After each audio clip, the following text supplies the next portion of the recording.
This episode is brought to you by MedBridge Education. Log into medbridgeeducation.com/TN Therapy Outsource. Use the promo code Dr. Mike or alternative to get $200 discount or over 40% off. Gain access to 1,000 plus online courses, compliance training, certification preps, program, and so much more. So again, thank you very much. Enjoy the show.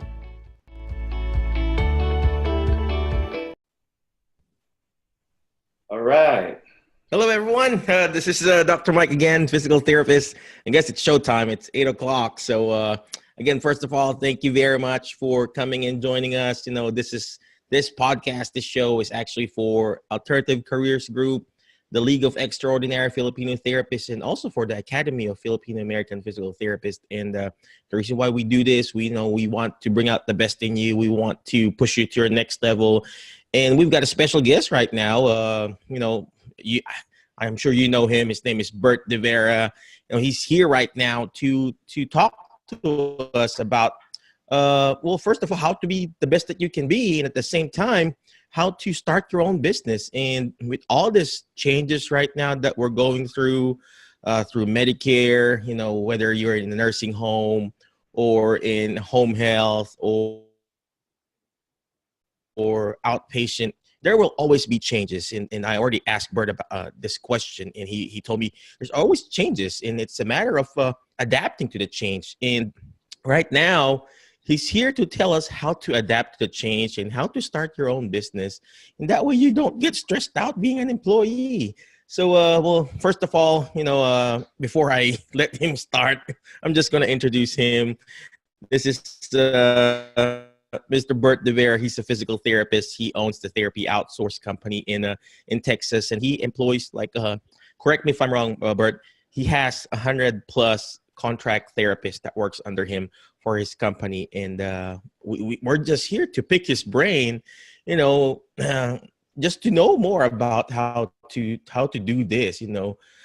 So thank you very much, Bert, for coming and joining us in this podcast. Thanks, Mike.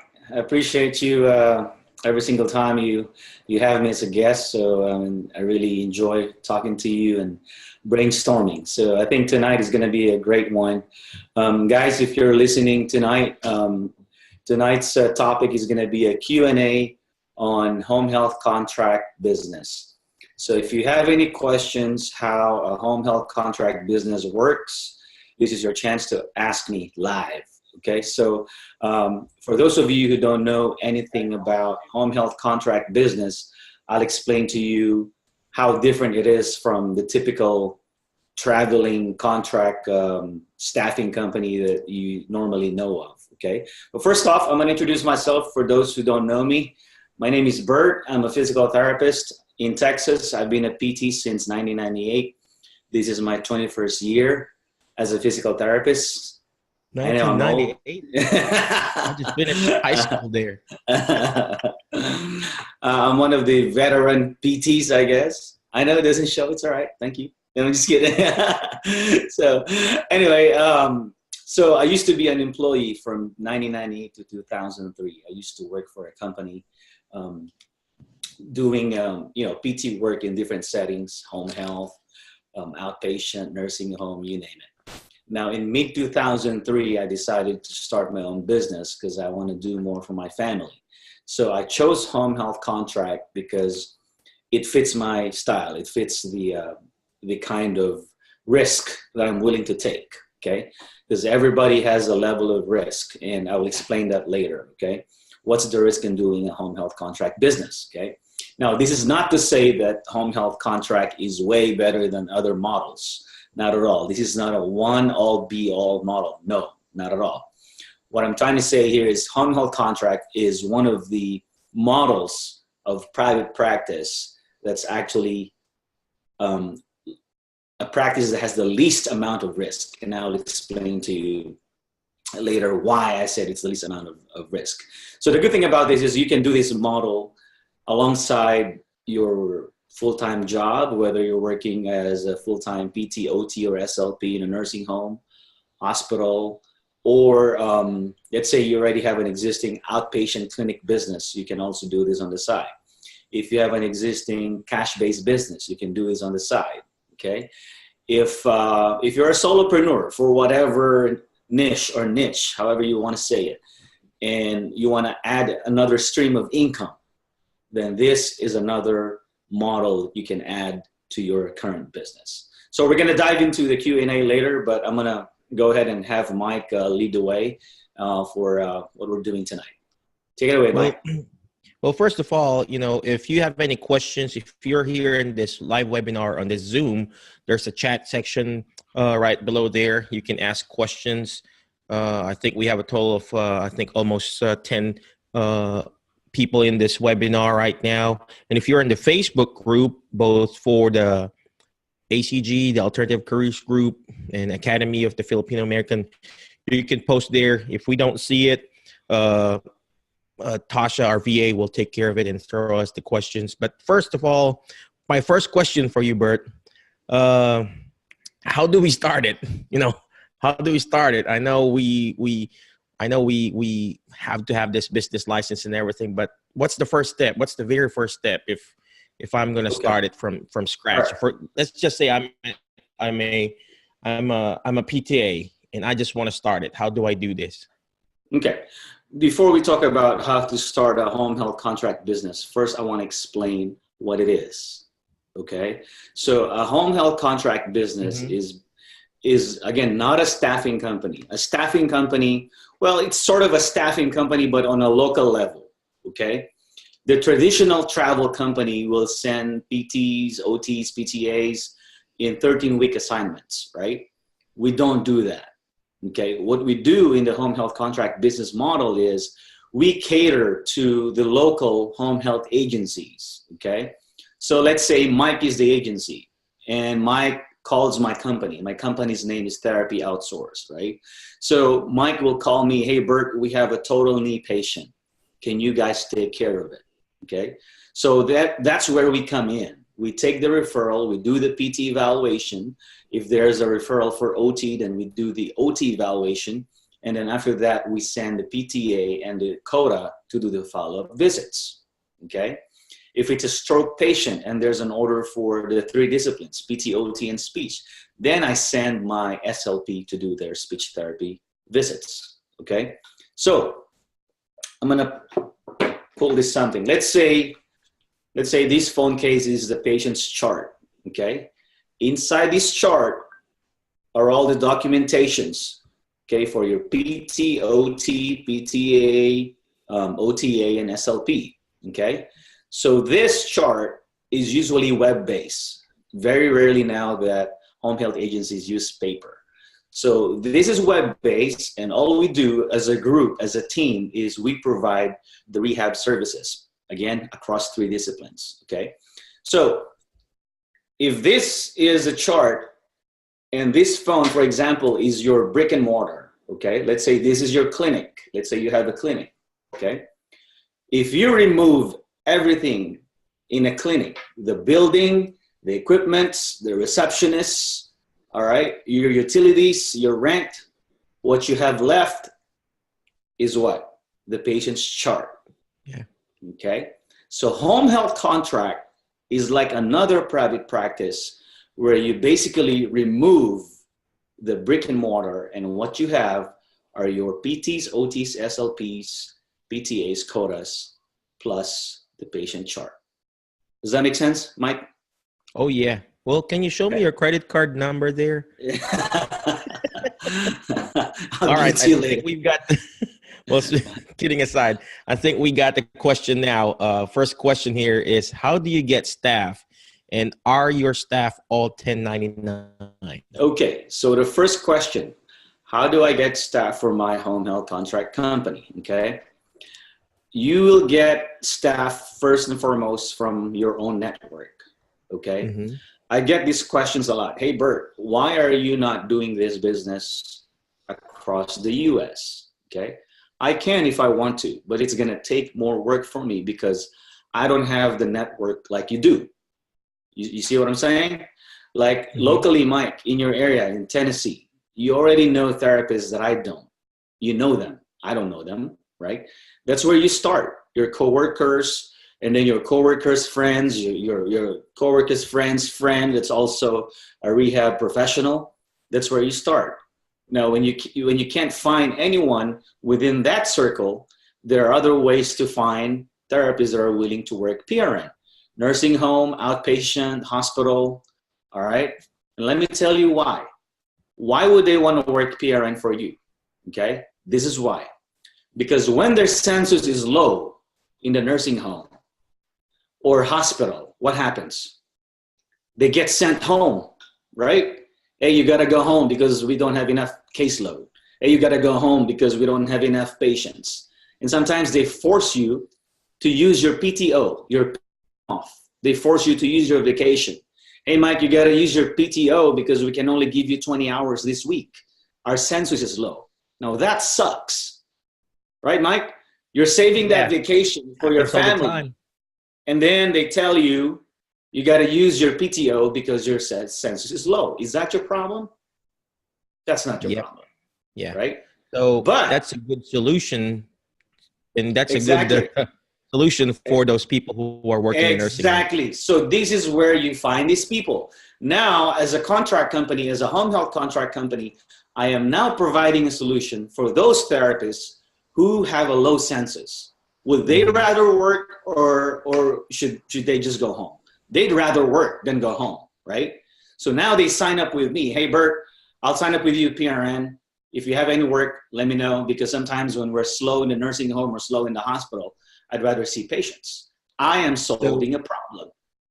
I want to follow up with that question, Bert. Yeah. Do you hire also therapists from another home health company, or do you prefer hiring from a nursing home or a hospital or outpatient setting? I mean, as long as the therapist doesn't have a non-compete, or if that therapist is flex, flex therapist where they can just work anywhere, then I hire them, But if they have a non-compete and they can't work for me, then of course I can't do that. All right. Okay. All right. But very rarely do I hire therapists that have, those sticky situations, because there's always therapists wanting to work that's, based in the nursing home, based in the hospital, or based in outpatient clinics. Okay. So, well, will you also teach us how to properly hire people and stuff like that? Eventually? Yeah, I mean, I can give you tips. Tonight's time is probably not enough if we go through all of that, but I can give you tips, okay? So, for example, okay, how do I hire Mike? Let's say Mike is a potential PRN PT, right? So how do I approach Mike? What's the number one thing I'm going to do? Use my phone. I guess you. All right. So I'm going to call Mike. Hey, Mike, Bert here, PT. I have a contracting company. I do home health contracts. Would you be interested to do some PRN work for me? Do evals here and there, right? So if you say, yeah, I'd love to do that. I get some downtime. Okay, can we meet for a coffee? Okay, let's meet at Starbucks. Boom. That's it. And I start talking to you and telling you, I'm going to start telling you how my company works. Okay. Okay. All right. So there's a question here from Ruby Guillermo. Her question is this like a subcontracting company? Yes, it is a subcontracting company. Okay. Now I want to add something to that.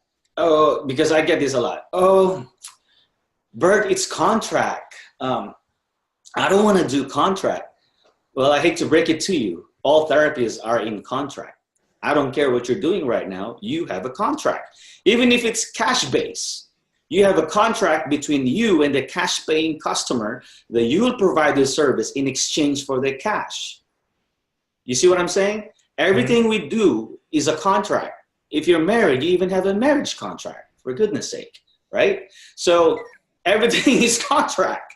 Okay, you work in a nursing home, you sign a contract that you'll be paid. Out of that contract, marriage contract, right? You'll be paid this much per hour. Okay, if you're working in a hospital, you sign another contract, which is their offer letter, that you will get paid this much per hour, right? If you're doing Medicare, right, you sign a contract with Medicare when you got your NPI that you're gonna get paid this much based on what Medicare pays, okay, for your reimbursement, for the billing codes that you put out there, right? Everything that we do, guys, is a contract. And therefore, we are all in sales, okay? You're selling yourself every day to your patient. With whatever you do, you sell yourself, hey, I'm the PT, this is what we're gonna do, right? I sell myself every day to my wife, to my kids, to make sure I can be the best husband, best father I can be to my family. We are all in sales and we all have a contract and we are obliged by that contract. That's true. So that's now, good. That's good. Yeah, going back to the term subcontracting company. So another metaphor I'm gonna give you guys is this. If Mike is the general contractor for a home or a house that he's trying to build, okay? He will now call subcontractors like a plumber, electrician, carpenter, foundations guy, alarm guys, roofing guys to finish the home, right? So basically that's what we're doing for a home health agency. The home health agency is the one licensed to bill Medicare, to bill insurance. We as subcontractors, we don't bill Medicare. We don't bill insurance. We don't even market to doctors. We just bill the agency straight up per visit, okay? So if you don't bill Medicare, you don't bill insurance, you don't market to doctors, where's the headache? Very minimal. Exactly. Yeah. I'm a Part B provider, and it's just so hard to deal with Medicare nowadays. And your business concept is just really very, very minimal risk. We have to take some risk, obviously. The higher the risk, the higher the reward. But this is more like a calculated risk. So if you are thinking of starting your own side hustle, this could be a side hustle, and this could also be a full-time business, like what Bert's doing. I mean, imagine he's earning 6-digit doing nothing just because of doing all this subcontracting. So going back to those questions, Eugene here has a question here. How do we start the business? Okay, let's how do we tackle start that. the business? How do you start what's your the business? very first step? Okay, let's say you're working as an employee somewhere and you want to start this on the side. How are you going to start that? Okay, let's say you already own a brick and mortar outpatient clinic and you want to add this as another source of income. How are you going to start that? Let's say you're working in a hospital. How are you going to start this as a side hustle? Let's say you're doing cash base. You're a solopreneur right now and you want to do this as another added source of income. How are you going to start? Okay. Let's say you're already doing Medicare Part B mobile. You're billing Medicare Part B on a home setting. Okay. Again, how can you start this? Okay. From our last meeting, Mike, I think I shared this. There are 5 major moving parts to start this business. Okay. First and foremost, you got to have a company set up. Okay. For those of you listening, you might want to write this down. You have to set up your company, because if you contract as an individual and not as a company, then it won't give you leverage. If you contract as an individual, it doesn't allow you to delegate the task to other therapists. Okay. So let's say I'm working for ABC Home Health as individual PRN, right? I can't tell the ABC Home Health, hey, I'm feeling sick today. Can I just call Mike to see the eval for me and you pay me and I pay Mike? No, that's not going to work. Okay. However, if I have my own company, which I do, therapy outsource, right? If I have a contract now signed up with ABC Home Health, ABC Home Health understands that when they send my company a referral, it is up to me and my company to take care of that referral. I now have the power, the leverage to utilize my own PRN staff to take care of that referral. You see the big difference? The big difference is contracting as an individual PRN where they only pay you for what you do versus contracting as a company. There you go. Where you can now use your own team. Did that answer your question? Yeah, first step is have your own company. Have your own company. Right. So did that answer your question, Eugene? I hope it did. So just to recap, if you're an individual provider, obviously you're just going to be providing individual services. But if you are a company, then you can hire staff under you, and then you can provide more services. And that's what you call leveraging your business. And every businesses are like that. Even big companies, the CEO doesn't work. I mean, and he's leveraging all his staff under that to provide services, just like Apple. The Apple CEO probably doesn't even work in the store. So just it's more like leveraging and providing services to the home health agency, and that's the goal here. All right, so we've got another question here from Ruby. I hope it's okay if I say your name. So this is a great question here, Bert. We've talked about this before. Can you do business model with 2 to 3 partners and not solopreneur? I know your answer here, but just for the benefit of our listeners, and can you answer that for us?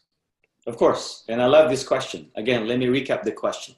The question, guys, is can you start this business with 2 to 3 partners, or can you do it as a solopreneur or not as a solopreneur?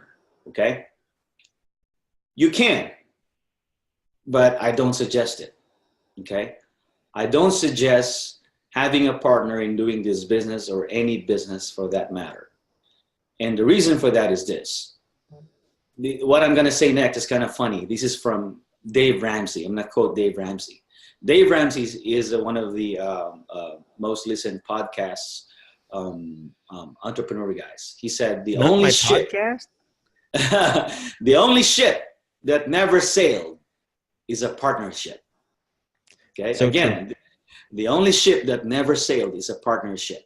I'm not saying that partnership cannot work. It might work, but very seldom that it works. Okay. You don't want to get partners as much as possible because of different things. One, you have your own style of doing business. Your partner has another style of doing business. Okay. Therefore, you always have to consult each other before you make a decision, right? So, decision-making process is very slow. It's going to get slowed down. And then the other partner, whether you like it or not, will always think they're getting the shorter end of the stick, right? Like the other partner will say, I'm doing more than the other partner. And the other partner is also thinking the same. I'm doing more than the other partner, okay? Mm-hmm. So in order to avoid that, if you can do this on your own, do this on your own. And the next question I have is, why do you even need a partner? Unless it's your wife or your husband, that's the only exemption. Because whether you like it or not, you're partners for life, right? But if it's outside your, exactly. So if it's outside your marriage, right? If it's outside your marriage and you're trying to get a partner to do this business, I don't suggest that. Okay? Yeah. You don't need a partner. I'm going to keep on harping on that. That's a very good question, Ruby. And my actual boss is my wife, so she has the name CEO in the LLC name of our home health contracting. So I like what Bert said. It slows down the process. And just the perfect example. I'm not going to name the clinic name, but I know 3 physical therapists here in my area, and they started the clinic. They've got I think 2 or 3 clinics, and it's just a slow process in progressing their team, because it has to be 3 of them, and one had to quit and move, and their friendship was how do I say that was broken because of this partnership that they've developed. And not unless you're really in good friends or whatever. But and another thing, one of the reasons why I think people or business solopreneur wants to have a partner is because the fear of failure or fear of success. And I think when we think of that, I need somebody that I can throw to questions and everything. And that's the reason why we're here. That's why I'm here. That's why Bert's here to coach us and to be some sort of a partner and how to learn all this process. Because I think for me, the reason why I wanted to have a partner before in starting my company, because I didn't know what I'm doing. And I think that's the main point, or the pain point, that we're trying to look for a partner. We wanted to have a partner in the business. So, if I have any questions, but nowadays we've got all the internet and resources and people starting all this business. You can get an online coach or us here, ask questions, and we'll be happy to help you out. So, all right. So moving on to the next question. Well, it's from I can't see the name, but how much money is required to start, Bert? I mean, for starting this business, That's a very good filing the question. LLC, Yeah, it's a finding, very good question. mhm. So, guys, the question is, how much money do you need to start this business? How much? Okay. Well, first off, I'm going to give you a comparison to other models. Okay. And I'm not bashing other business models. I have friends that are going to actually join me to introduce different models in Dallas, next month. Okay. Regardless of the type of model you choose, there's always a startup cost, right? And these are just facts. If you do a brick and mortar model, meaning if you rent the building, you lease equipments, you hire your staff, your receptionists, you pay your utilities every month, your costs in that business model is constant, okay? As long as you're staying in the black, meaning when I say black, meaning your positive cash flow and not on the red, which is negative cash flow, as long as you're staying in the black, then do what you think will benefit you, okay? Now, the money required in doing this business is very, very minimal. You know why? Number one, you don't need a building. You can office out of your home, okay? I run my business from my phone. I can be anywhere, okay? Let me give you an example. And this might sound like I'm bragging, but I'm not. 2 years ago, okay, I told my secretary, hey, my family and I are gonna go to Hawaii for 3 weeks. My wife, our 2 kids, we went to Hawaii for 3 weeks. I told my secretary, don't tell the staff we're going out of the country. I wanna see if I can run my business from my phone. And sure enough, we were in Hawaii and I was able to see who's seeing what patient. I was able to see the payroll. I was able to pay my staff from wherever I am, okay? So again, going back to the question, how much money do you need? Very minimal. You only need the money to set up your company, all right? You only need money to get your billing software, money for your documentation, okay? That's pretty much it. And then your monthly subscription for whatever software you're using, okay? There's not a whole lot of expenses. You don't even need a business loan. And I say this in my course. I teach therapists how to do this. In my course, I teach them you don't need a business loan because the money you get from the agency, let's say this is the agency, the money you get here is the same money you're going to use to pay your staff here. Okay, so the cash just flows, and then you keep the profit. I don't have a business loan, guys. I don't. Okay, so every time I collect, which is every 2 weeks or every 15 days, that's the money I use to pay my staff. Okay, It's true. so It's good. there's not an exact amount of money I can tell you, but just depending on the vendor you're going to use. Okay, just to give you a ballpark, in Texas, the cost for putting up a company is, I think, $150 for a state fee for LLC or S Corp. Now, if you use a company to set that up for you, then it depends on how much they charge you. Could be 300, could be $500. Mine is 1,500 using a direct incorporation. Okay, so if you use another company, a third-party company, depends on what package you go with, and that's what you're Yep. going to pay. So bottom line is, as long as you know how much it's going to cost to set up the company, the software for billing, software for documentation, that's pretty much it, okay? And then the money you're going to make for this business will cover that, okay? It's a business expense. So let's say your business collected a check, and later, remind me, Mike, I'm going to show you an example of a check and an invoice, okay? Yeah. As long as the money going in covers your overhead expenses, then you're good. Mhm. And roughly, Emmanuel, I see your name now. Roughly, you start with your business permit. That's just like not even $50 here locally. I think it's just $15. And I mean, the LLC is the one that's going to a little bit, a little bit break your bank, but it's not too much. Like Bert said, if you know the process, it's probably going to cost you, $500. What I did is use direct incorporation We can send you the link, but it took care of everything. It took, just like an accountant. I don't want to mess around with my taxes, so I had to just pay an accountant. Though same thing with this, we just had to. I had to hire a company. But if you know your laws and whatever in your area, how to start an LLC, and there's Google, there you can always Google and how to start an LLC and file it in your state, and you're gonna save a lot of money. But it could be a business expense too. Without my me starting this, I wouldn't be able to get my EIN and tax things. So it's really good. Yeah. So roughly, just roughly, let's just say 2,000 to 3,000 is the most when you're going to start with all the soft paperwork. But you don't really need a brick and mortar. This is what I like about this this concept of BERT, because you don't have to start a brick and mortar building, buy fancy equipments. All you need to do is just present yourself. Yeah. Right. Okay. Next question is from Temi. How do you compete with other therapy providers, Bert? How do you compete? Yeah, that's a very good question. Okay, so I get that a lot.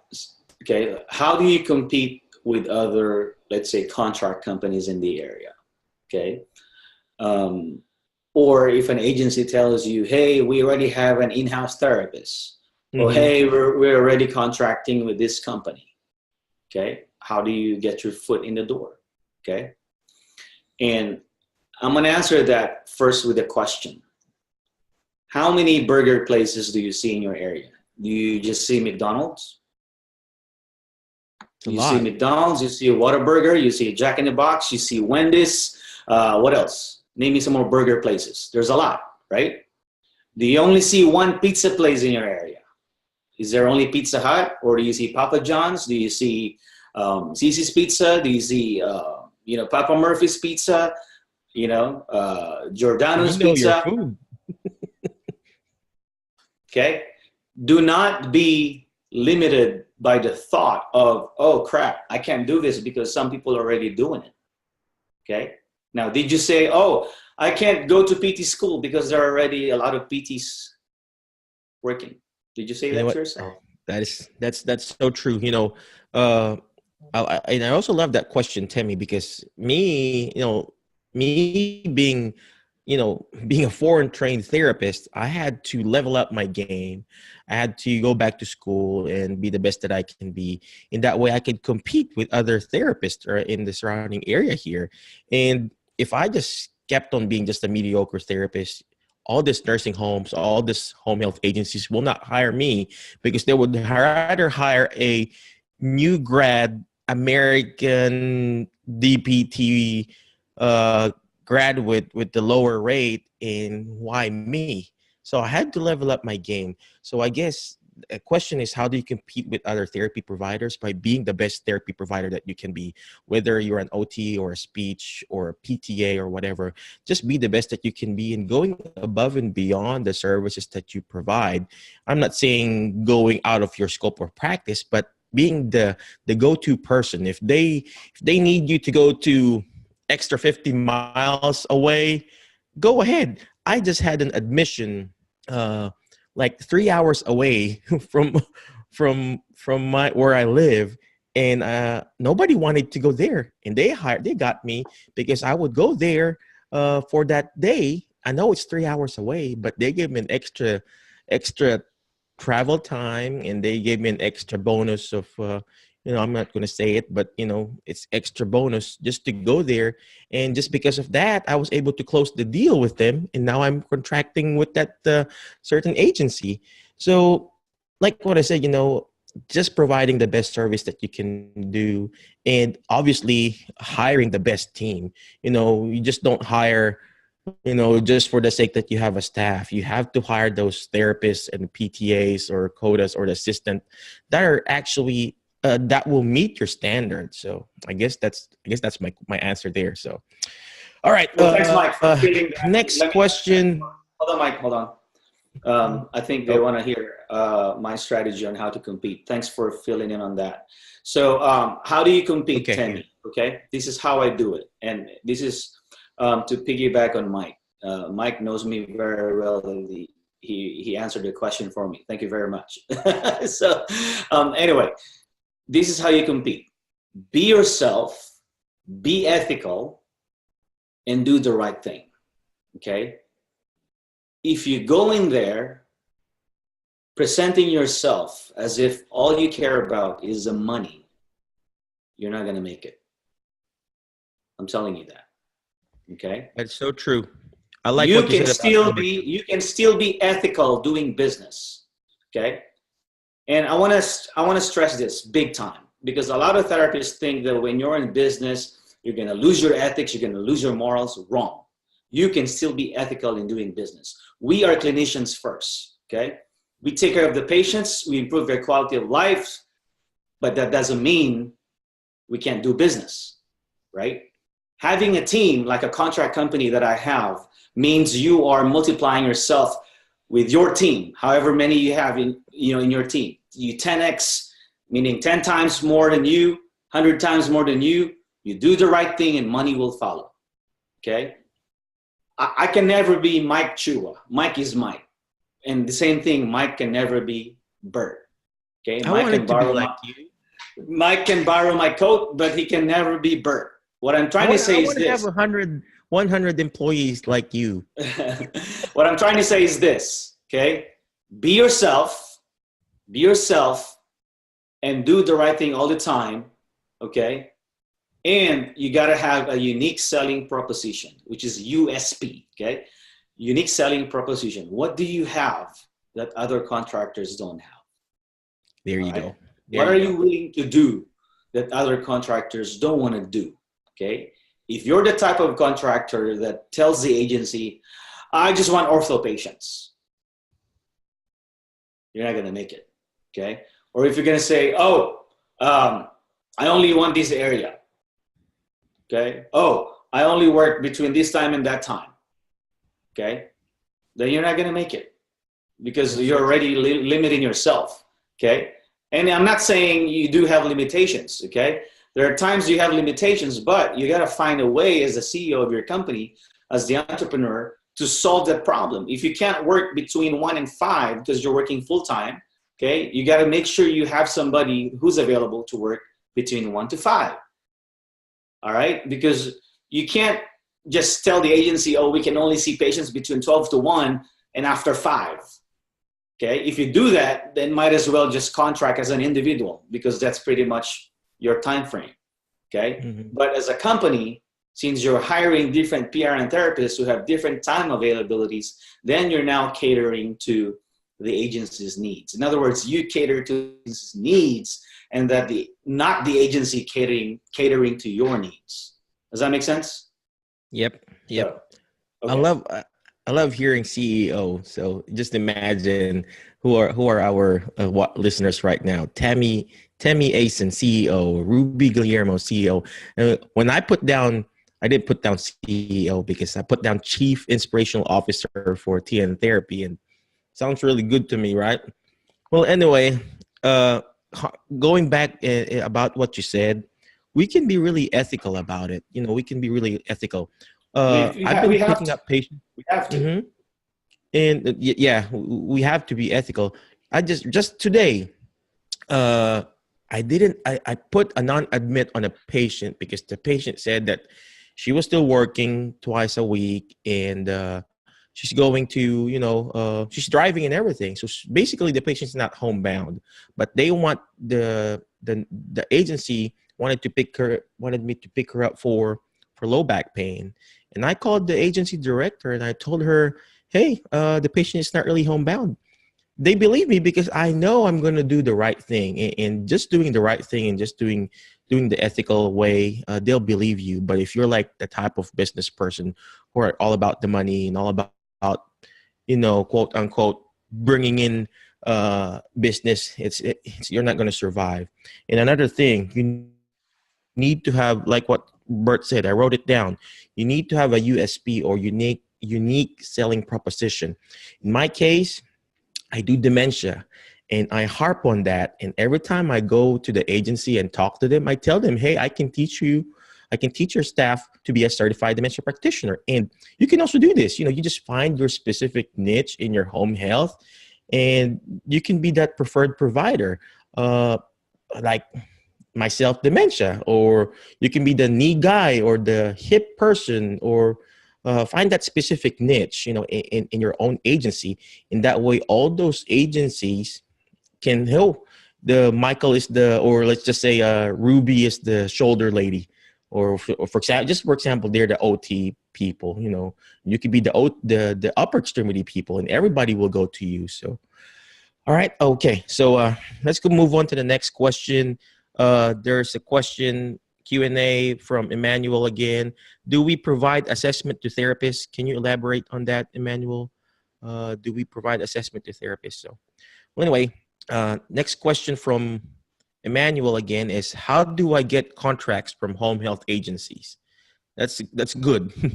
How do we get contracts, Bert? Actually, that question is pretty much the same as Ruby's question. Prior to that, there's a question that says, how do you market your company to the home health company in the area? Which is almost the same as, how do you get contracts from the home health agencies, okay? So that's one of the biggest questions I get. How do you get contract? Because no contract, no business, all right? The number one limitation for anyone doing a business is the mindset, the false belief that I am not a marketer, okay? If you tell yourself, Bert, I am not a salesman, I am not a marketer, you are already blocking your belief, okay? I hate to break it to you, but you are a marketer. You are in sales every day. Like I said, you sell yourself every day to your patients, right? When you have a new patient, you have a new eval, what do? You establish rapport, you tell them who you are, what are you? Are you a PT, OT, SLP, okay? You tell them what the problem is from your assessment. You tell them what you're gonna do with that problem. You're gonna tell them your goals, and you ask them what their goal is, okay? So you tell them your goal, you ask them what their goal is, and then you come on the same page. Okay, this is what we're gonna do, right? The same process applies to any business, whether you own an outpatient, whether you have a cash base, whether you have a solo, whatever it is, outpatient or Part B, right? You go there to your client, okay, the home health agency, and you tell them who you are, what do you do, what's your company about, what disciplines do you offer? Do you offer PT, OT, SLP, or you just do PT, all right? What areas do you cover? What zip codes, okay? What software do you know or you're willing to learn, right? How much do you charge, okay? And what else can you do for them? Do you do Oasis? Do you not do Oasis? Okay? Stuff like that, okay? Simple as that. You go there as who you are, you know, and you tell them, what can you offer? Establish rapport. It's as simple as that. I don't have anything extra that I'm doing beyond what a therapist is doing when they're establishing rapport to a patient. Okay, I'm just being myself. Okay, let me give you an example. Let's say Mike is the agency. Okay, I'm always the agency. All right, I'm gonna call Mike. Mike so they answered, right? So I'm gonna go, yeah, this is Bert. I'm the owner of Therapy Outsource, and I'm a physical therapist. I'm wondering if I can swing by to drop off some business cards and bring you guys some goodies and tell you about my services. Well, make sure you bring some lunch. Yeah, and then it would say, yeah, it's okay. Okay, so what day can I come by? All right, and then what time? Okay, they tell me, and boom, click. All right, then I go, okay, bring some business cards, introduce myself, talk to the decision maker, and try to get business.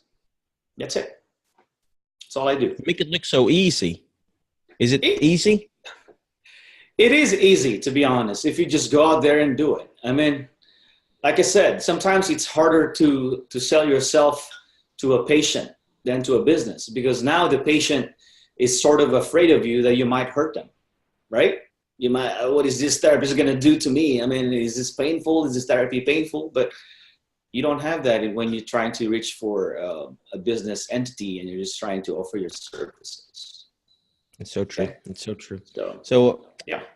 bottom line here again, before you go to a war, you have to prepare yourself. That's just like a boxing match.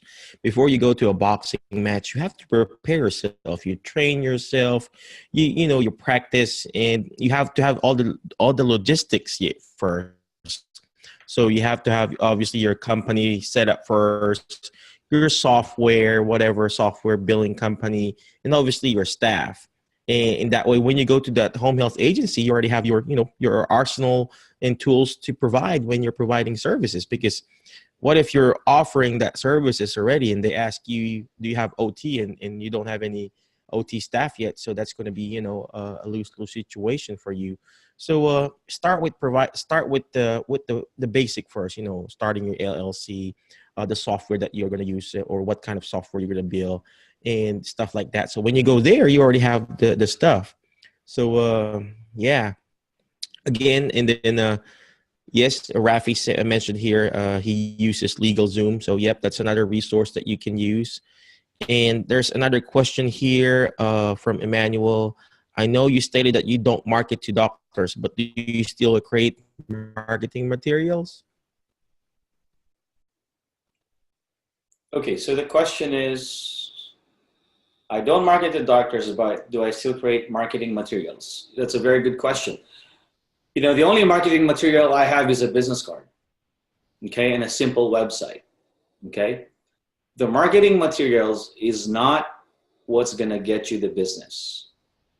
What's gonna get you the business is you, your personality, the way you handle yourself, and explaining to them what you're gonna provide, okay?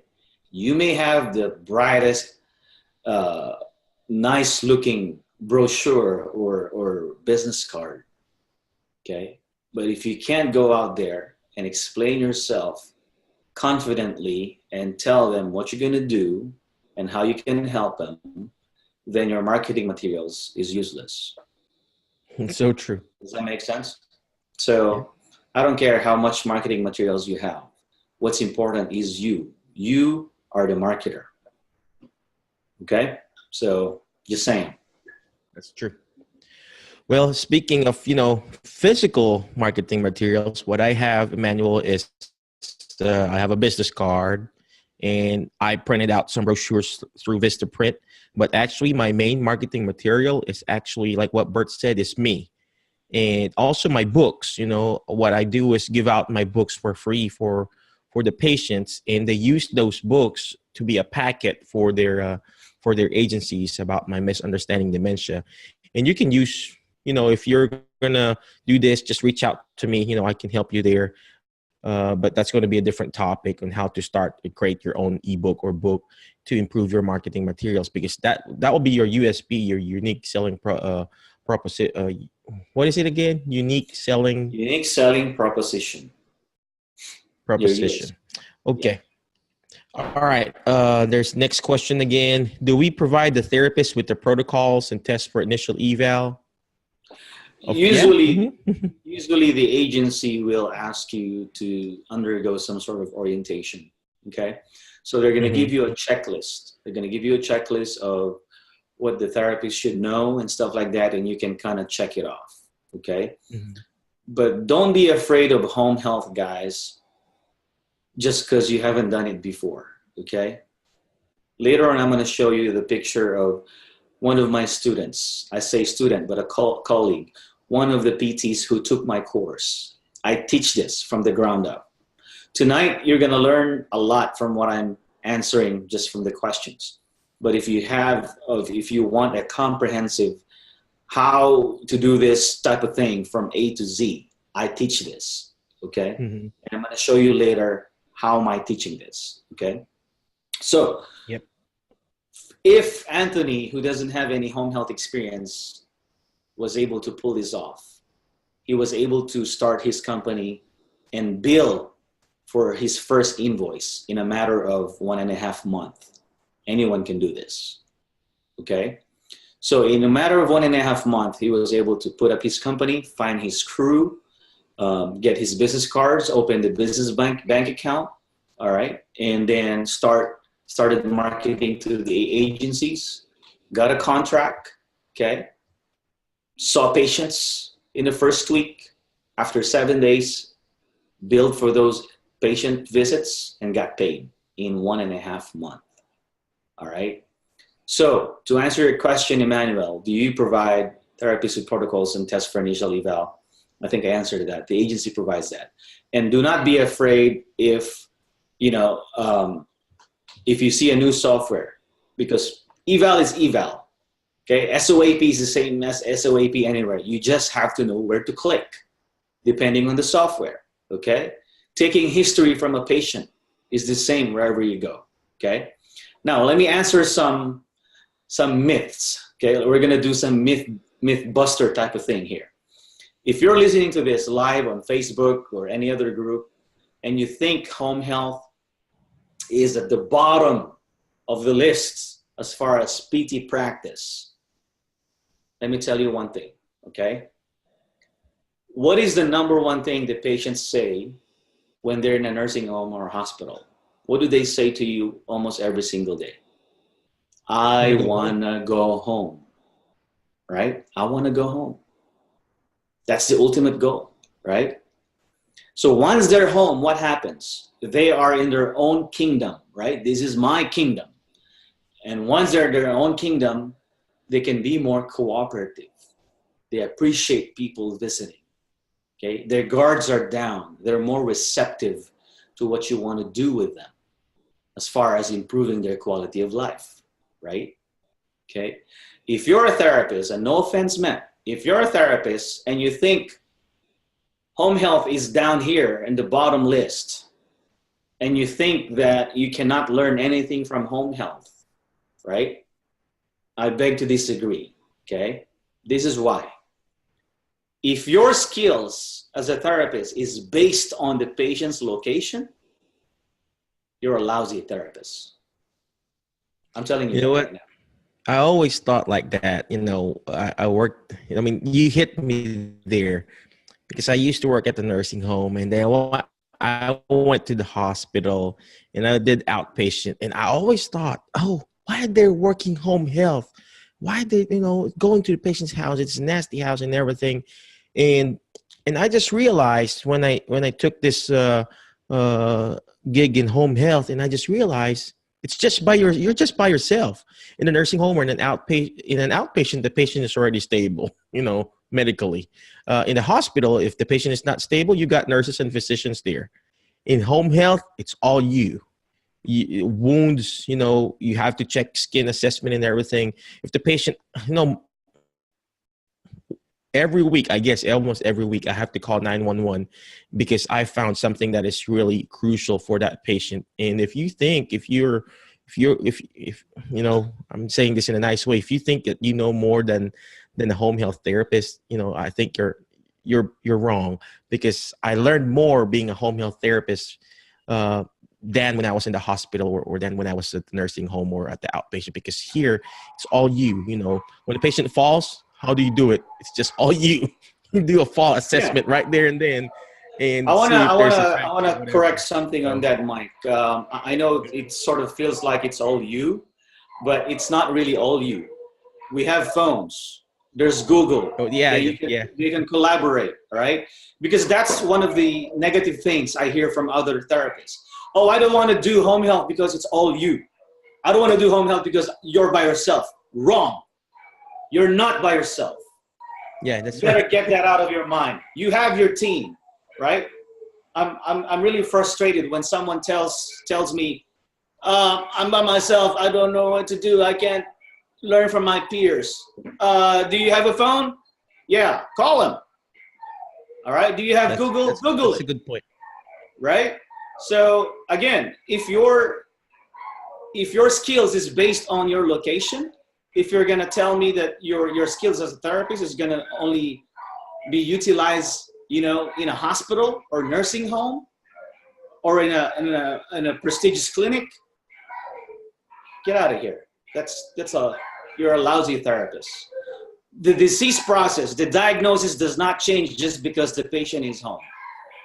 Your approach as a therapist should not change on how you will improve the patient's quality of life just because they're home. The home has nothing to do with it.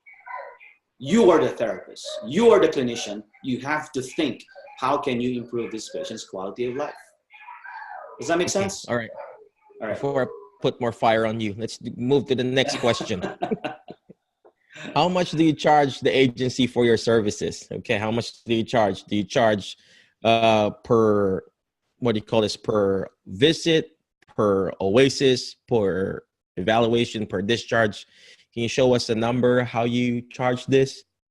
Sure. I think this is the right time to share a sample invoice, okay? But just before I show you my invoice, different states have different payment brackets, okay? Here in Texas, the going rate is about $75 to $85, depending on where in Texas you are. But now if you go to California, because the cost of living there is high, guess what? The going rate is about 100, 120 bucks or higher, as high as 150 to 170 for evals. But then they pay state tax, okay? Texas don't have any state tax. We just pay federal tax, okay? In California, you're paying for, you know, a 1,500 square foot home for hundreds of thousands of dollars, right? A 2 million house in California is probably only $300,000 in Texas. So again, it depends on where you are in the cost of living, okay? So let me share you my screen, guys. I'm going to show you an example of an invoice. Okay, let's see here. Mike, let me know if you can see my screen. Okay, can you see my screen? Yep. Okay, so this is an example of an invoice. This is my company, Therapy Outsource, here in Corpus Christi. And the payment terms are net 15. In other words, in 15 days, this was created on December 28th. I wanted this invoice to get paid on the 12th. In 15 days, in 2 weeks, I want to get paid, okay? So if you look at this invoice, for every PTA visit, we charge $75, and then we charge $85 if it's out of town, okay? Now, how am I making money on this one, okay? First, let me show you the total of this invoice. That's page 1. This is page 2, okay? If you look at this invoice again, these are mostly PTA visits, PTA, PTA, PTA, all right? And the total of this invoice on third page is $1,400, okay? This is just 1 week worth of work, okay? $1,400. The check that paid this is this one. Invoice 1337, that's $1,400. Okay, we got paid in less than 2 weeks. That invoice was due January 12th. We got paid January 10th. Paid to my company, Therapy Outsource, not to me, not to Engelbert Devera. It's to my company. Okay. Don't move. I'm gonna take a picture of that check. Okay. So if you notice, all right, this $1,400. Hold on. In the $1,400 right here, if you notice, these are PTAs. My question is, where am I in this picture? Did I do any work? Obviously, no.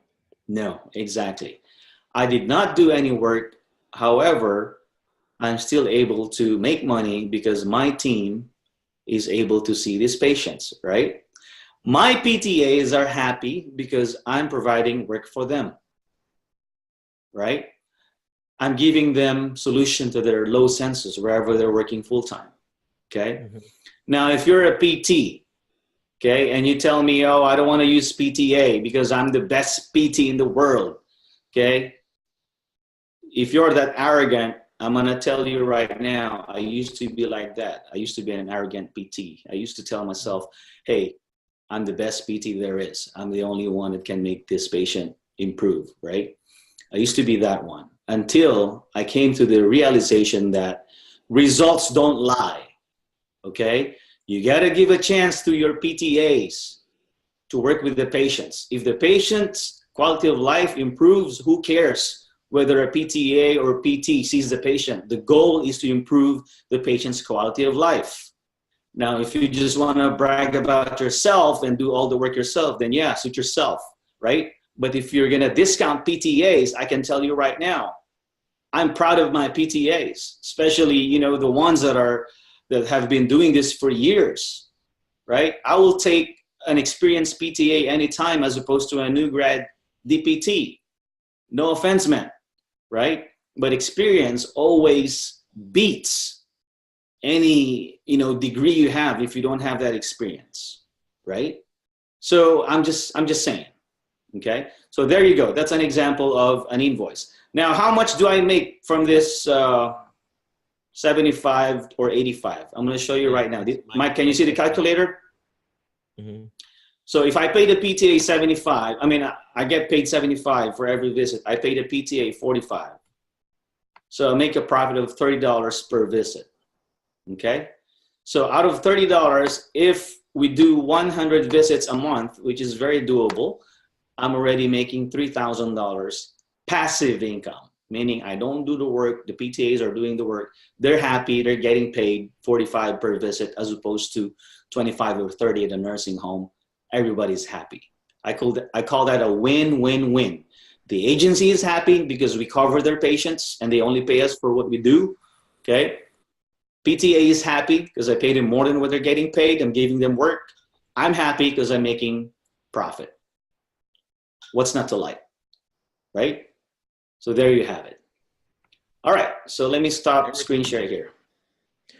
All right, okay, so that's good. That's good. So we've learned that you can bill agencies and then that you can pay your PTA 45, 55, and then you still earn money out of it. All right. So next question is from Tammy. How do you draw up contracts, and do you need an attorney or just a simple contract? So, okay, good question. Do not use a contract you buy online for $50, $100. Okay, I have my own contract, and I give the contracts to my students as a bonus. Okay. The contract I have was done by a lawyer from the ground up. I paid thousands of dollars for that, specific for this business, okay? If you're in my course, you get that contract. If you're not in my course, I'm not gonna give you that contract. I'm letting you know now because I paid thousands of dollars for that, okay? I only give that as a bonus, all right? Now, if you wanna take the risk of just using a simple contract, and get sued later on because you have a crappy contract, then that's on you. I suggest don't do that. Okay. Yeah, that's now, so true. if you want to have a contract done for you by a lawyer, you're probably looking at an expense of anywhere from, you know, $7,000 to $10,000, depending on how many hours the lawyers will charge you. My contract between my company and the agency is 10 pages, 9 or 10 pages. Okay, and then the contract between my company and the therapist is about 5 pages. So I have about 14 to 15 pages of contracts, okay? Now, how much will a lawyer charge you to create 14 or 15 pages of contract? From the ground up, yeah. From the ground up, it's $250 to $300 per hour, okay? That's where the $7,000 to $10,000 comes from. If you calculate 14 pages, and how many hours the lawyers will do that, then there you go. I almost did that myself when, you know, so just to give you a word of encouragement, when I use Bert's contract, I rarely get a return. You know, Bert knows this. When I submitted a contract to one of the agency here, I think they just wanted to add one extra word, like add SLP at the end. So I had, you know, I sent it back to Bert. Hey, and I told Bert, hey, Bert, can I add this? And he said, yeah, you know, just, you know, normally when you send a contract to agency, they got a lot of, what do you call this, addendum to it. And rarely I do get from an addendum from Bert's contract. So that's good. That's good. So, all right. We've got a question from James Bateman from Facebook. I know James. What's going on, James? I know James. Yeah. What's up, man? So, what approach do you use for agencies that say they don't want to use contract companies? Well, I'm pretty sure, James, you have your own approach because you're already doing this on the side, right? Or as your business. But the way I do it is I still do the same. I present my company and I tell them just in case they're shorthanded or just in case they're in a bind, they can call me, and I'll help them. Mhm. Okay, depending on our availability. Okay, if they say no to you, no Bert, no Mike, we don't use contract companies. That's it. Okay, most of the time, you're probably gonna forget about that agency. Most of the time, you're probably just brush off that agency. All right, don't do that. Be nice, be kind, be professional. All right, keep them within your radar. Okay, let me give you an example. There's a company that I've approached more than a year ago.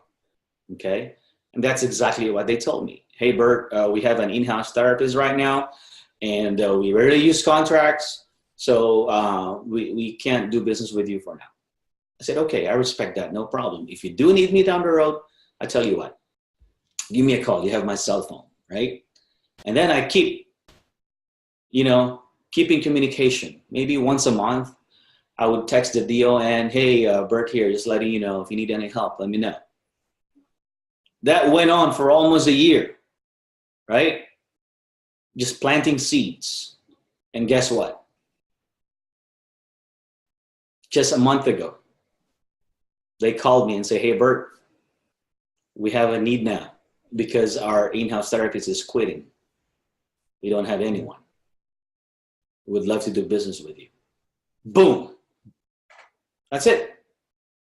Right? There you go. Just keeping communication. Okay. Mhm. And this agency is one of the largest agency that I know of.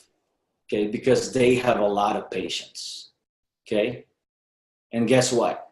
The rate they gave me is really higher. It's higher than 75 and 80. I'm not going to say it, but you can make a guess. If it's higher than 75 and 80, there you go. Probably 81.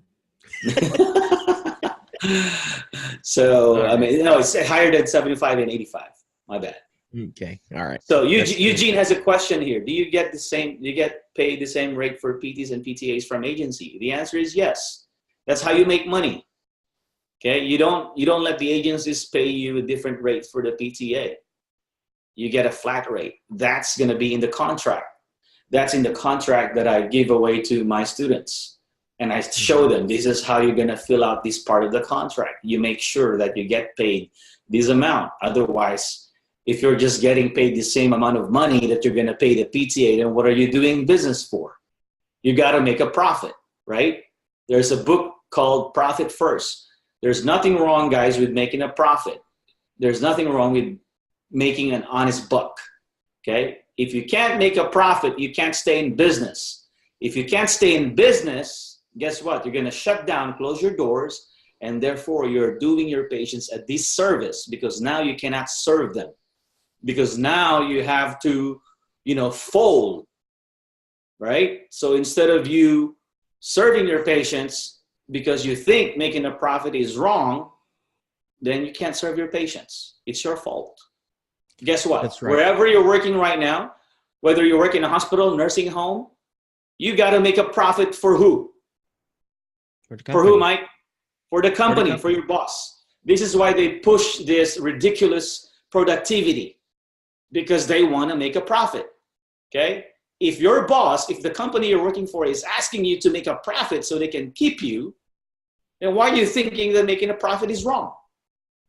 Right? If that's your thinking, you better correct that right now. All right? Because if you don't make your boss a profit, guess what? You're fired. Okay? There you go. Like the Apprentice show. You're fired. So, and a lot of you guys, if you're listening to this, guess what? The school you went to, if you're still paying your student loans, right? They're still making a profit off of you, even after you graduate. If you still have those loans, they're still collecting from you. Okay, so think about that. Don't ever think that making a profit is wrong.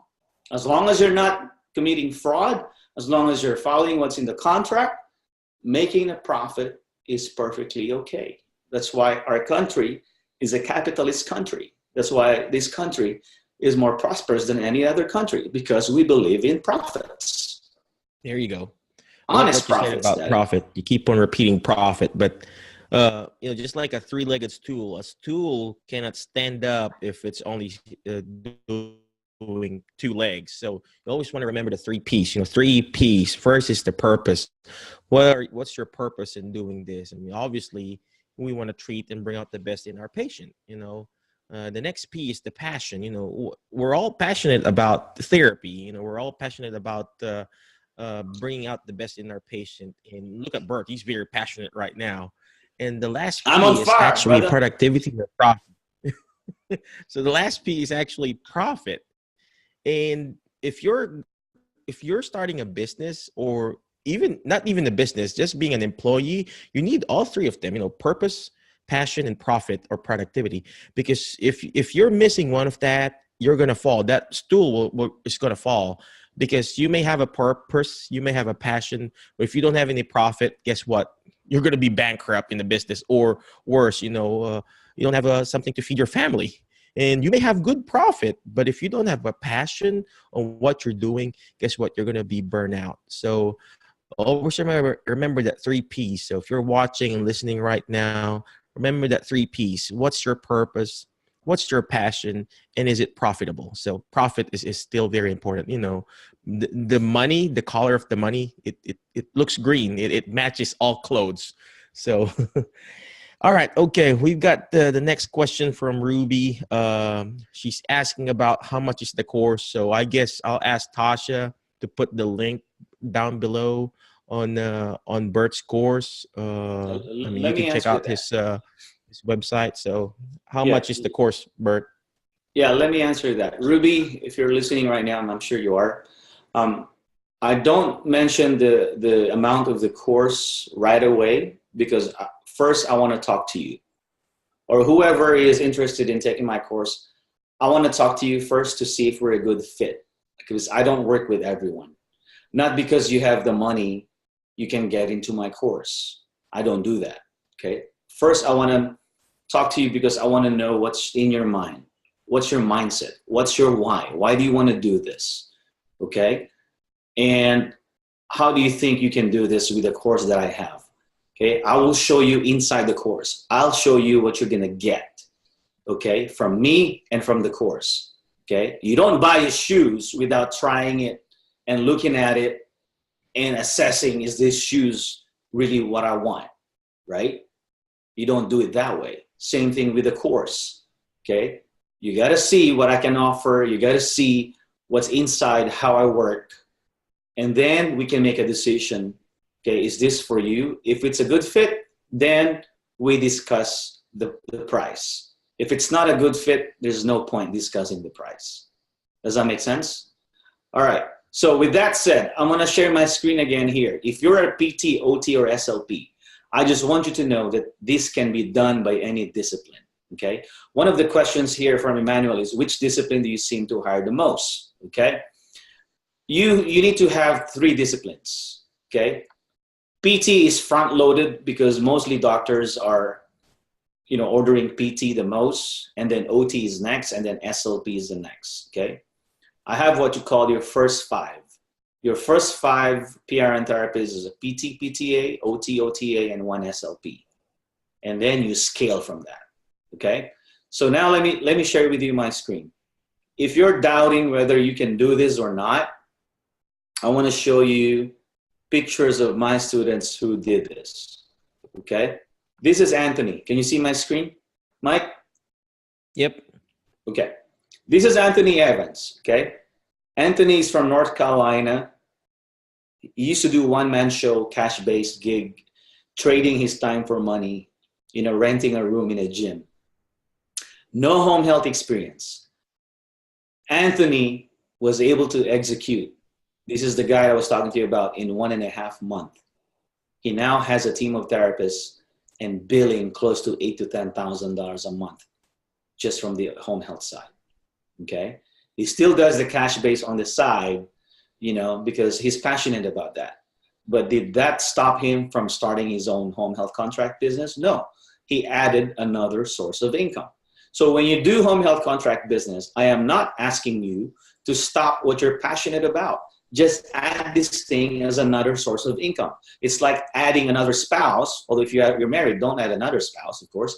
It's like having another helper in your house to create income for you, right? So that's Anthony, he's a PT. Now let me show you an OT, okay? This is Elsa. Elsa is an OT from San Antonio. Not from Arendelle? Elsa is from San Antonio, and her husband is JR, a PTA, a good, very good team, okay? Elsa also used to work for the corporate world, okay? Grinding and trading time for money. Now he has her own home health contract company, and JR, who's a PTA, is also helping her, okay? She's an OT. She was able to execute and do this, right? Now let me show you a picture of an SLP, speech language pathologist. This is Tina, one of my rock stars. She lives in Houston, Texas, right? Tina used to work for the school system. In 8 months, she quit her job. She now has a thriving home health contract business in Houston, okay, and gets paid more for SLP visits that she's doing because now she owns her own company. She can pay herself whatever she wants, right? I asked Tina last time, how much or how many hours a week do you work now? 4 hours. That's awesome, isn't it? So true. Right? So a PT, an OT, or an SLP can do this. If they can do it, if I can do it, if Mike can do it, you guys can do it. All right? And also, now let me show you. Go ahead. Mm-hmm. There's this, I forgot her name, in one of our group in alternative careers group. She's a CODA, and I just encouraged her to do this. She did, I just encouraged her, hey, you can, she was like, oh, I'm a CODA, I can't do this. And I said, well, why don't you hire your OTR and do this? And she's serving not home health agencies, but she's serving school systems now. So there are ways out there. And just imagine, to tell the truth, some of the big franchise physical therapy clinics are not, they're not being owned by therapists. And why would we go there? We as therapists, we need to own our own company, own our own clinic, own our own services, and be the best that we can be. So, all right, I'll stop That's talking. right. So what is this, Bert? Okay, this is the inside of the course, okay? Ruby, if you're still there, this is what it looks like, okay? So if you go to my website, let's say you go to rehabpreneur.com and you click members here. Let's say you got into my course. Let's say I accepted you in my course. I accepted you in my program after we spoke. And I told you, okay, we're a good fit, okay? Then this is where you put your email, you put in your password, you log in, and basically, this is what you're gonna see after you log in. So in this course, you'll see different modules. There's 12 modules, okay? Module 1, how do you set up your company? I teach you that. So when you click this, you will see bite-sized videos inside. Why do you need to set up your company? You see this? On the right side, this is an 8-minute video, okay? The different company structures, another video, about 10 minutes. Steps that you need to do, okay? 12-minute video. Checklist of what you need to do. You don't have to guess, okay, what do I do next? I give you a checklist. And it's in a PDF form right here. You download this, and pretty much it shows you what you need to do from scratch, from step 1 to step done. So you download that, you print that, or open it in your gadget. There you go. There's your checklist, okay? There's no guessing game, all right? So that's module 1. And then I show you all the vendors that I use. Okay, Bert, what do I use to get my company set up? Where do I get my employer identification number? Where do I get my eFax, electronic fax? How do I set up my business phone system? Where do I get my business card done? All of that answered here in short, bite-sized videos, okay?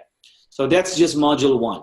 The good thing about this is you can watch it from any gadget with internet, okay? And if you tell me, okay, how much time do I need? Guys, if you can do your business in the morning, Number one. Number two, you have time for this, okay?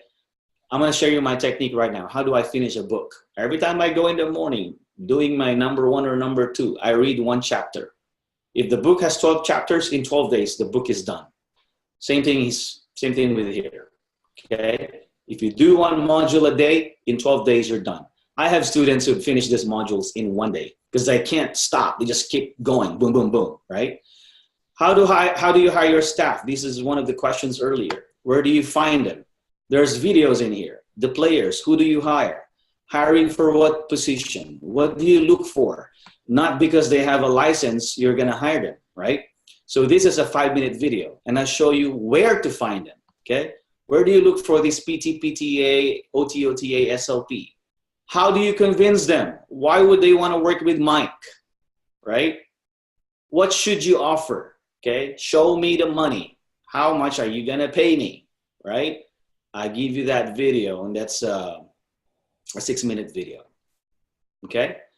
We're just gonna browse through this real quick. One of the most common questions earlier, how do you get contracts with the agencies, okay? Again, no contract, no business.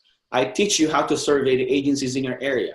Do you even consider working with this agency? You'll find that information. How many stars are their rating? How many stars are their quality care or quality patient care? Where do you find the names of agencies in your area? I'll show you that in this video, okay? How do you approach the agency? This was a question earlier. How do you market, okay? This is a 7-minute, 58-second video, okay? I'll show you how I market in depth, okay? Tips on how to get your foot in the door, okay? If they tell you, again, we already have an in-house therapist or we don't contract with someone, how do you break that barrier? It's a 5-minute video. I'll show you my technique. Now, if you want to do your own approach, there's a template for that, okay? It's a PDF form. It's basically a script. It shows you what should you say if they ask you these things. This is a script, okay? How do you establish rapport with your patients? The same thing. So for example, thank you for calling ABC Home Health. This is Jennifer. How may I help you? Okay. Hi Jennifer, my name is blank, your name, I'm a physical therapist or OT or speech therapist, and then blah, blah, blah. There's your script, okay? If they have objections, how do you handle it, okay?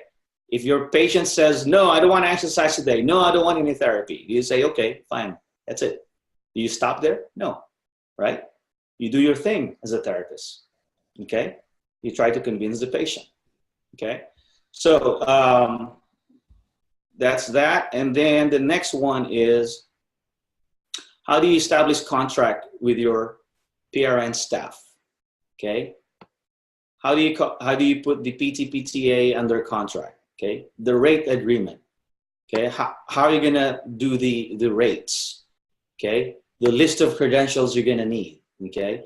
The software you're going to need to get all the credentials you need. Okay, I don't chase therapists and tell them, hey, where's your CPR? Hey, where's your TB test? Hey, where's your drug test? I don't do that, okay? There's an onboarding software that puts all of that in one place, or at least makes it easier for me to collect those so I can put them in one folder. I don't chase therapists for those stuff, okay? And then there's a PDF version of those lists that you can download and give to your therapist or potential hire, okay? This is a very comprehensive course. It's like business in a box, okay? Next module, module 5, how do you bill for your services, okay? So it's a video where I show you how to create those invoices I showed you earlier, okay? Where do you position the PTA, the patient's name, how much do you charge, and all that. It's like you looking at my shoulder and I show you how to do it, okay? It gets easier as you finish modules 1, 2, and 3. It gets easier, okay? How do you get paid? Show me the money, okay? What do you do when the agency tells you, hey, we can't pay you right now, we're delaying payments, blah, blah, blah, giving you all these excuses, okay? How do you get your money? Okay, I explained that in one video, 8 minutes, 10 seconds, okay? You're gonna find out how I get my money. And do I get my money? Hell yeah, I get my money. So, all right. How do you pay your staff from your smartphone? Okay. Like I said, when we went to Hawaii, I paid everyone from my phone. Using an app I'll show you how I do payroll in less than 10 minutes. Okay. Module 8, how do you run your daily operations from your phone? What happens from the time of eval to the time of discharge and in between? Okay. What happens with the notes from the PTA, OTA, SLP, OTA? Where does it go? Okay. What does my secretary do to get these notes and put it in the invoice? How do we make sure we get paid on those invoices? How do I know if that check that paid that invoice was already in the bank? Okay. And how do I post that payment to the invoice? Okay. Daily operations. All right. How do you start without a business loan? Okay. Again, you don't need a business loan. And I explained earlier, you don't need a business loan because the money that the agency pays here is the money you're going to use to pay your staff here. Okay. If you don't get your money here to pay your staff, you have a problem. Okay. And I'm going to tell you again in module 6 how to avoid that problem. Okay. All right. Lastly, the last 3 modules, how do you hire a part-time virtual secretary? Okay, why do you need a secretary? Because you are too expensive to do $10 jobs, okay? If all you do is do invoice, you make more money seeing patients or growing your company, hiring more therapists, getting more contracts, as opposed to doing your invoices late at night and you don't get enough sleep, you're cranky. The next morning, you wake up cranky and grumpy, and then, it kind of shows or it kind of manifests with your team and your agency contracts. You don't want to do that, okay? If your secretary is $10 an hour and you're seeing a patient at the minimum $75 for a 30-minute eval, you paid your secretary $10, you still make $65 and you don't have a headache and you can sleep early and you gave somebody a job. That secretary is happy, you're happy, right? Make your life simple. All right, module 11, how do you fill out parts of the contract? This is the longest video, guys. No contract, no business. This video is 18 minutes. I'm gonna show you step by step, how do you fill out parts of the contract, okay? I'm not gonna leave you hanging and tell you, okay, here's everything you need, go figure it out. I don't do that. I'm a PT like you, I'm a colleague. It's against my conscience to do that to you and tell you, go figure it out. I don't operate like that. Okay, now the last module is how do you automate your business process? Okay, automation does not mean digital automation. Okay, some of it is digital, but what I mean by that is what happens from the time you want to hire your staff, from the time you want to market to an agency, to the time you get your first patient, to the time you bill for your first visit, to the time you get the check for that invoice, to the very end until you make a profit. What happens? Okay, you should know what's going to happen in every part of your business. Okay, once you got that down, what are you going to do? You rinse and repeat, rinse, repeat, rinse, repeat, repeat, profit, rinse, repeat, profit, right? Like a clockwork.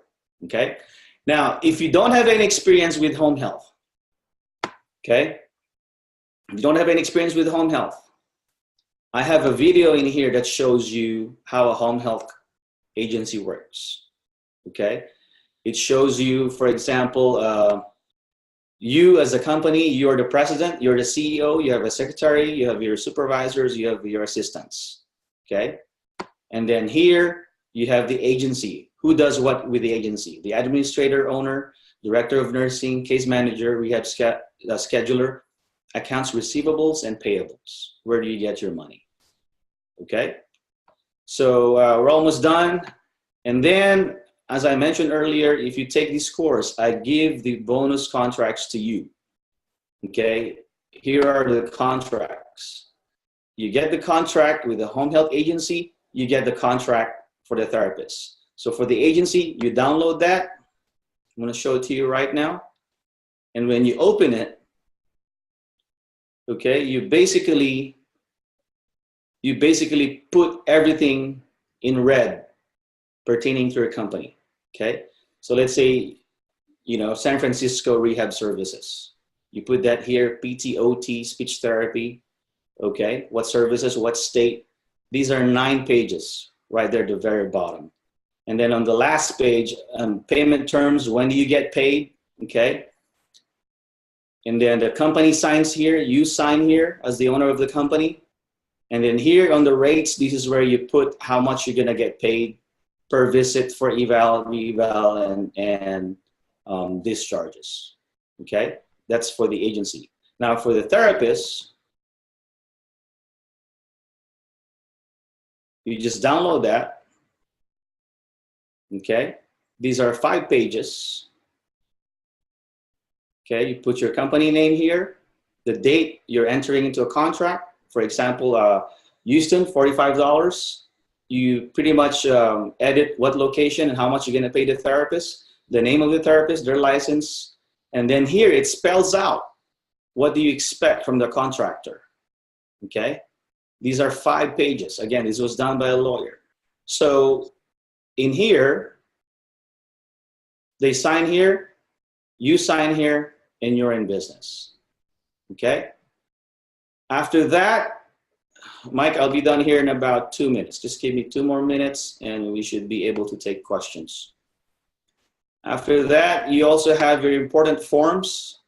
So you don't have to think where you're gonna get the form for the contractor. IRS W-9 form, job application form, drug test consent form, background check form, and payroll ledger form. Okay, this form is where my secretary puts how much I need to pay my staff every 2 weeks. All the forms are in there, okay? And then lastly, you also have your list for interview questions, okay? Bert, what am I gonna ask my potential hire? No problem, I got you covered, okay? You just print that, take it with you, meet your potential hire in a Starbucks or something, and then you just go through all these questions. Boom, boom, boom, okay? Everything in here is basically what I'm gonna do if I'm starting from scratch, okay? If I pull you, alongside, okay, Ruby, okay, Emmanuel, I'm gonna help you from the start. This is what we're gonna do, okay? Everything is in here. It's a brain dump, all right? Okay, Mike, sorry about that, but. No, you're fine. I mean, just to encourage everyone, when we're starting this is actually a business, like what Bert said. This is a business in a box. And just to encourage you, I wouldn't be able to do what I'm doing right now without his guidance here. I may have a brand, I may have my name, may have my books out there, but I wouldn't be able to start my own company without Bert's guidance. And that course alone, how much are you going to pay? However, how much you're going to pay. I'm running out of English. It's way past my sleeping time. However, how much you're going to pay him, it's worth it. You know why? I researched before I talked to Bert, before I even knew him. I researched franchises and information from all other companies. And the minimum, okay, just to be honest, the minimum for franchise, he's not franchising it. He's just teaching a course, No. okay? But the franchises, they don't even give all this information Bert's giving out. And me, and you're probably like me, we want to research and ask information and get more information from what we're trying to buy. And the last franchise I was talking to is 15,000.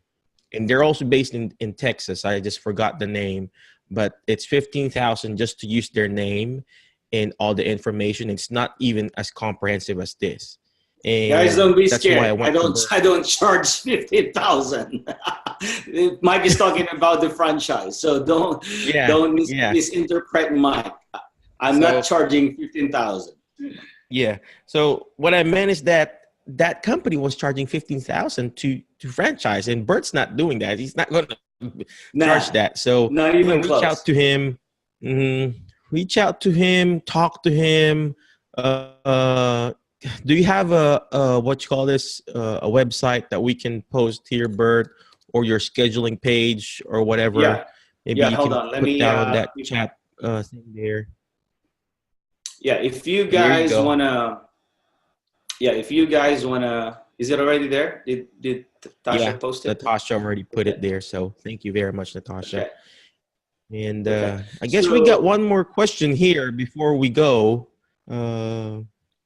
the last question is from Tammy. Do you hire any full-time staff? And I guess Very no, good right? question, Tammy. Very good question. Mhm. Do you hire full-time staff? Okay, when I was starting this business, I used to have full-time staff, and I kid you not, I could not sleep well at night, especially when the payroll is about to come. Okay, I used to, and I made that mistake. Now I don't have any full-time staff. All my staff are PRN. You know why I don't hire full-time staff? Because you'll never know how much business you're gonna get. Okay, when you have PRN staff, you can sleep well at night. Okay, and you only pay, of course, they're PRN. You only pay, what they do for you. Okay, especially if you're working full-time somewhere, or let's say you already have a brick and mortar clinic. Okay, you don't need another full-time. Okay, start with PRN. And honestly, I will never hire full-time staff. Okay, my wife and I were full-time because it's our company, but I never hired full-time staff. PRN is the way to go, because you know why? Let me give you an example. If you have 4 PTAs that can do 10 visits a week, 1, 2, 3, 4, 10, 20, 30, 40. Okay, 4 PTAs that can do 10 visits a week, that's equal to 1 full-time, right? Why would you hire full-time? Why? Okay, that's a no-no. I just want to have a full-time employee. Mike, before I forget, I want to share to them what I have going this coming May.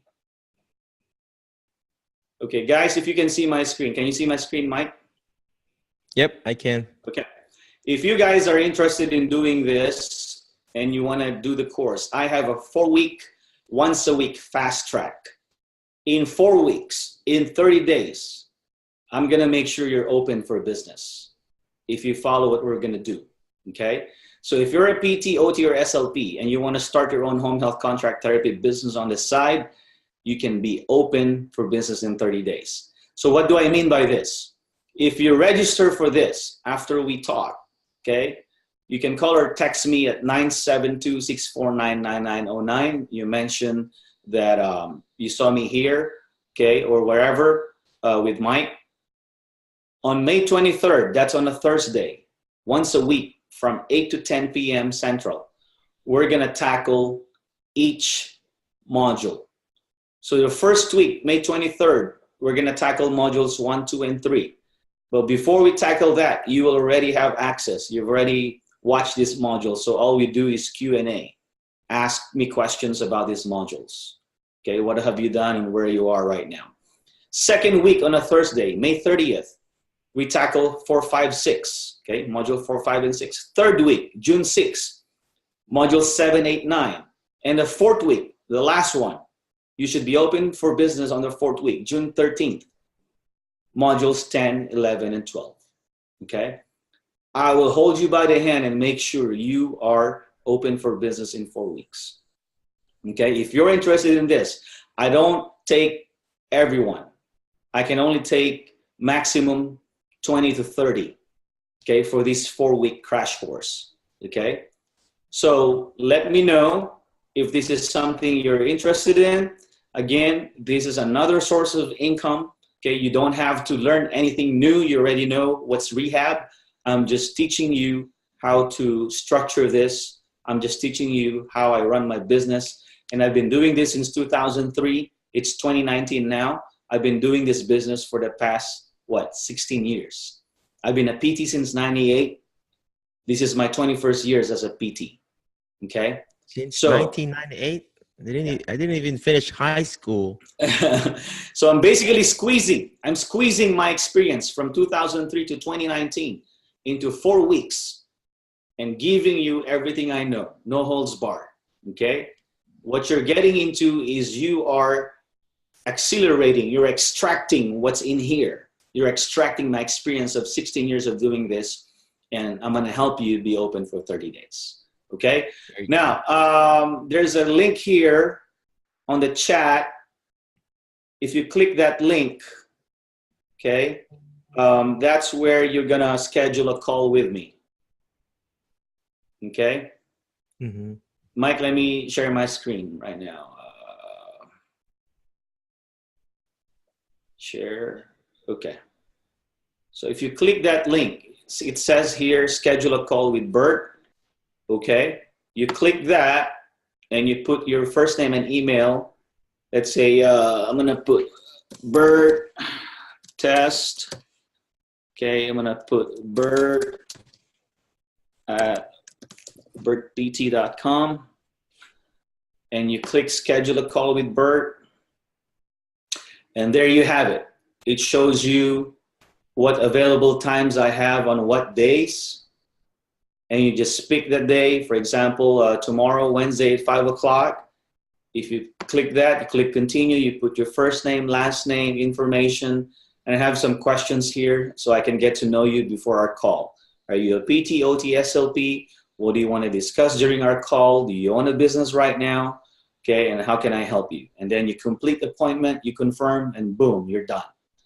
And then I will text you, since you're gonna put in here your phone number, I will text you to confirm that, hey, this is Bert. I'm just confirming I got your schedule, and we will talk whatever choice of date and time you have. All right, so there's that.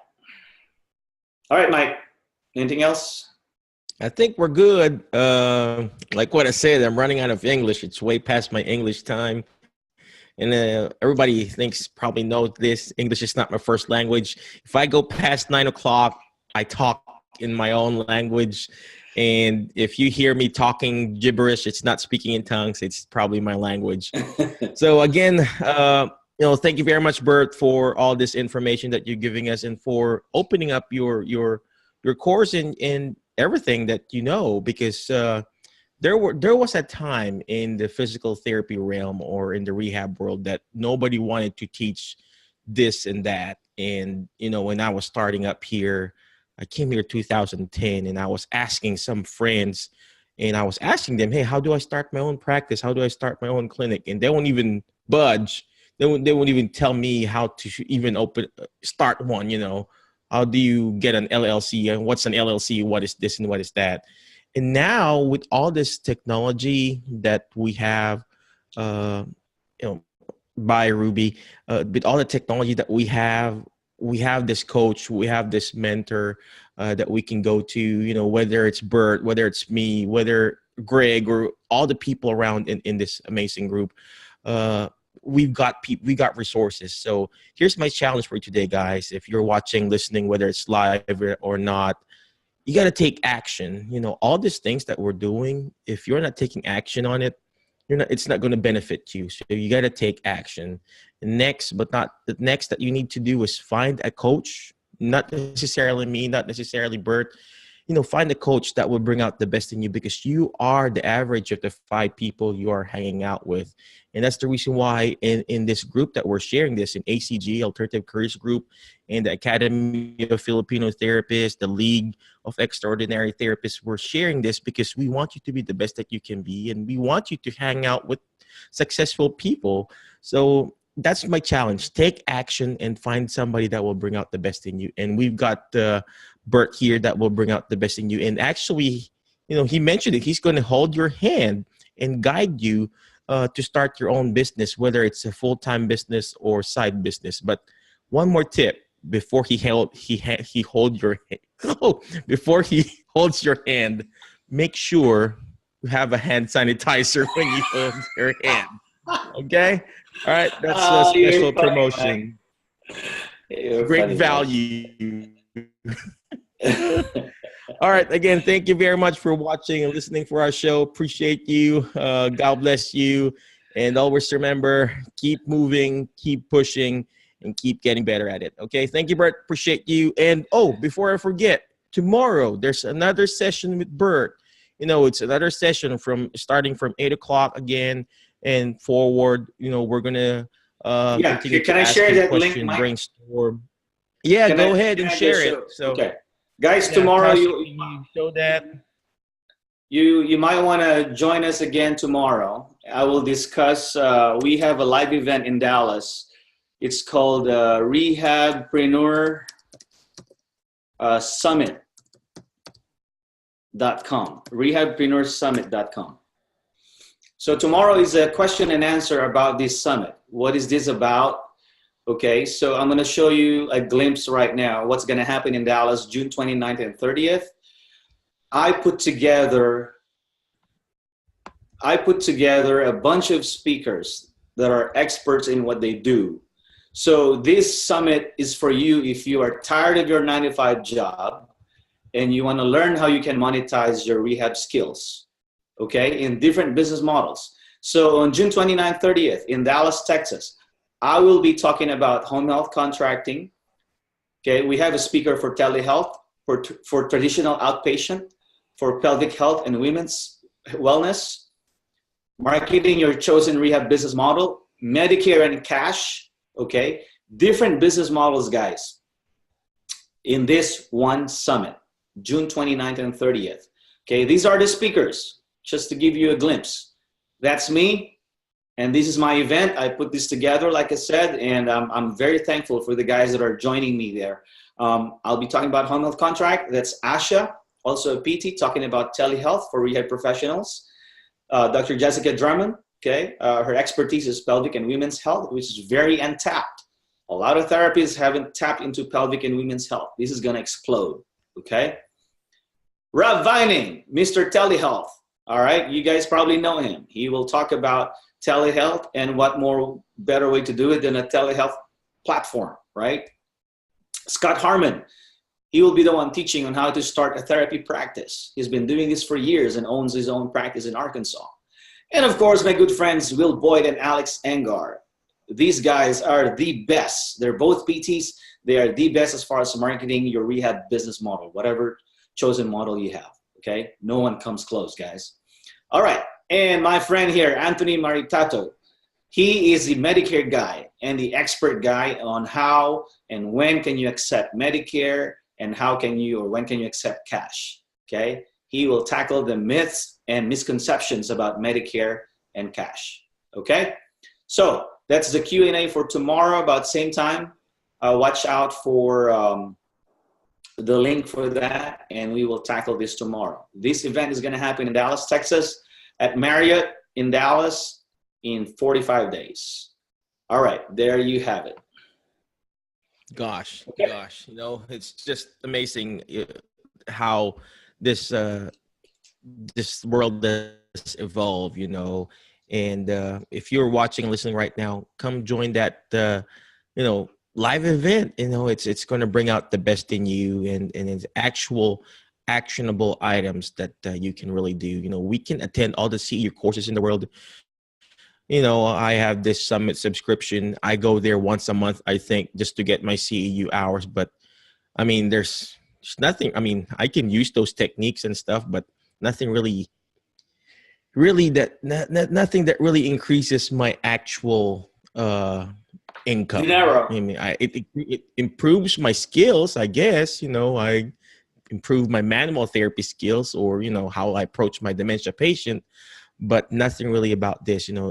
And bottom line, like what I said, you know, yes, we attend those CEU courses, those but bottom line, we still need to have the purpose, the passion, and productivity or profit. So again, thank you very much, Bert, for this awesome interview. I Thanks learned a for lot having me. again. You know, and we appreciate you. I appreciate you personally, and thank you for pushing me to be the best that I can be. And again, thank you very much, ACG League and Academy. We appreciate you. Always remember, this is going to be a big challenge with all these changes that we're going through. But always remember, the bigger the challenge, the bigger the victory. Have a great day. Or have a good night. And I'll see you guys again tomorrow. Thank you. Bye-bye. Thanks, guys.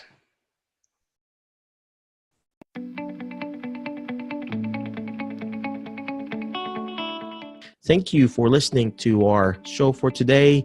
Again, if you need education, you need CEU courses, log into medbridgeeducation.com/TN Therapy Outsource. Use the promo code Dr. Mike or Alternative. Again, thank you very much for watching our show. God bless you, and always remember, movement matters to your brain matter. God bless you and have a great day. Bye-bye.